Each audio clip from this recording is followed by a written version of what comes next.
Tollywood style star Allu Arjun వక్కాంతం Vamsi కాంబోలో రానున్న project నా పేరు శివ. ఈ చిత్రానికి సంబంధించిన ఓ వార్త వెలుగులోకి వచ్చింది.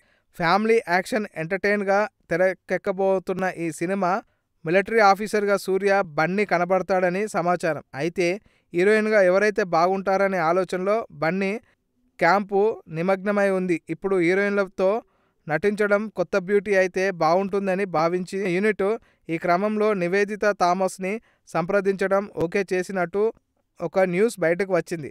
లగడపాటి శ్రీధర్ నాగబాబు కలిసి ఈ ప్రాజెక్ట్ని ప్రొడ్యూస్ చేస్తున్నాడట. ఇండస్ట్రీలో మంచి పర్ఫార్మెన్స్ పేరున్న నివేదిత తెలుగులో బిజీగా మారుతుంది. జై లవకుశ, నిన్ను కోరి లాంటి క్రేజీ ప్రాజెక్టులు చేస్తుంది. ఇప్పుడు బన్నీ సినిమాలో ఆఫర్ రావడం నివేదిత టాప్ పొజిషన్కి వెళ్ళిపోవడం ఖాయమని హార్డ్ కోర్ ఫ్యాన్స్ అంటున్నారు. ఈ వీడియో మీకు నచ్చినట్లయితే సబ్స్క్రైబ్ చేయండి. ఫిలిమి స్టార్స్ బోలెడంత న్యూస్ బోల్డ్గా.